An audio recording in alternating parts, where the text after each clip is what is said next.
So once you get this, you are in this position. So I know, for example, this paper was, this paper is a replication of a paper I published 10 years ago, but 10 times better. No? We replicate the experiment. We submitted to the same journal where we published 20 years ago, and they did know that they rejected it. So then they rejected the paper also in the second journal in the field. They thought that it's not enough, a replication of an existing study, blah, blah, blah.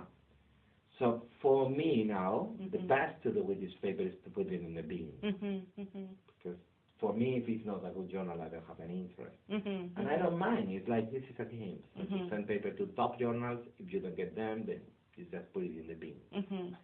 Obviously, there are other people here that go out that are not, you know, starting their career. So then they need these papers, even they are 2-star, 3-star journals. No?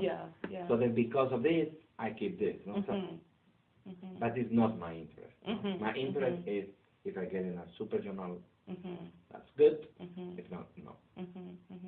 So that suggests you're quite kind of strategic and focused in what you want to achieve at the end of the day, and kind of just getting by or just publishing for kind of saying, well, I can tick that off. I've done that. It's more than that for you.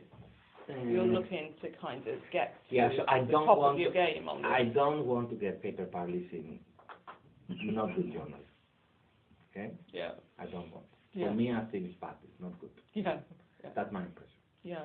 So for me, something that is, I don't agree very much with the 4-star, 3-star, 2-star thing, but say whatever thing I consider a good journal is 3-star. Probably for me it's 4, even they say 3. Or there are 4-star journals that I consider 3-star.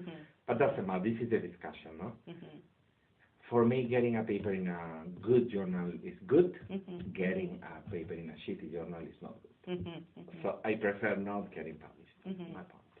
How do you think, let us say that we all as novice researchers or up-and-coming researchers wanted to achieve that. We really wanted to go all the way to the top and not just get by, not just see it as a kind of, okay, I can take that off as something I've done.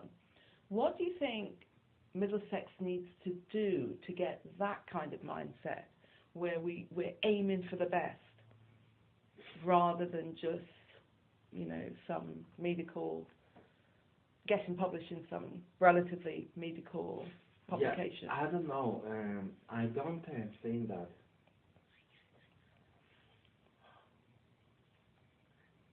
So I think that we need to redo the question first. You are like assuming too much in the question. Let us start discussing whether I think this university should push for people publishing in top journals only instead of publishing elsewhere or anywhere. I don't know what is the good start. I don't know what is good or what is bad regarding that. I know what is good for me, or what I think is good for me, because I don't know. I'm not God or something like that. So then I think this or that is good for me, and this is the strategy I'm following. But not necessarily this is good for the university. I mean, the university, imagine that you are everybody getting paper out in mediocre journals. They are publishing, you know, consistently, say 3-4 papers per person per year. Of course, you're also going to have attraction and, you know, attention, and, you know, you will be visible. So it's not necessarily bad. So what about being referable then? If we are not bothering about publications, what types they are, and they are, you know, there's certain standards, you know, some people want to be referable for it to be meaningful for them. So how can we not aim to try and... No. I'm not saying that you should or shouldn't aim people to do this.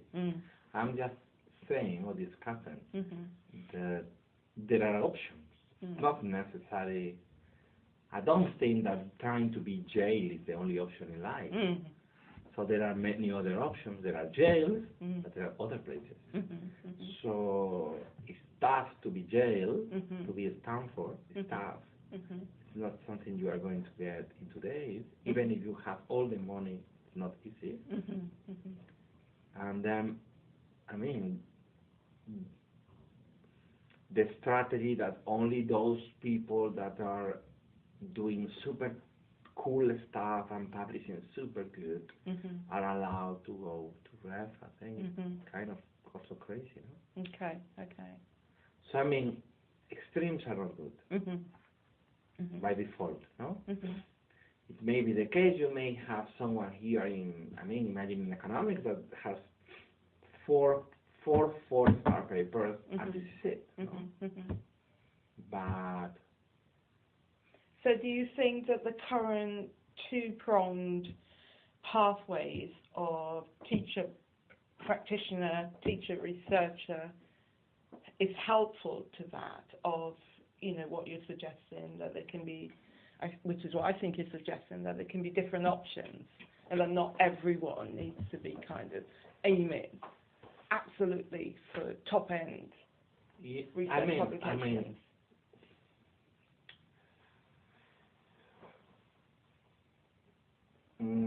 Again, you are mixing things. So what I think is that it may be the case that you have a person who is a very decent teacher, who enjoys teaching, who also is curious and enjoys research, and is doing some stuff which is not super cool and super tough. It's not super the top of the top, but he's doing some stuff. And these people should be also allowed to live. Okay. Not only if you publish in this super top journal, because not only these people, need the option to take breath and to do something different. Not only publish papers, teaching. Also, because for the institution, I think it's also healthy to have, the larger the papers you have out, the more attention you receive. So it's unclear for me if the university get, I don't want to write down a formula, but it's kind of obvious. There is a proportion P of people. P is in the P proportion, a small p is the amount of people who is able to publish for stuff. Okay? When a small p is very small, okay, then the total amount of visibility, okay, which is a small p times 4 papers, is small again. Okay? When a small p is huge, where everybody is publishing super top, you can restrict to the super top. Yeah. But when a small p is very, very small, and you have 10% of people, I think 7% in the last ref, who is doing good research, then this is too small. Yeah. So 7% times 4 papers. So that means you are excluding 93% of people, which is crazy. Yeah. This 90% of people could be doing 2-star, 1-star, no-star papers, enjoying their academic life too. No, it's not only, it's not that we have only Premier League or nothing. No, there are many other people playing football now.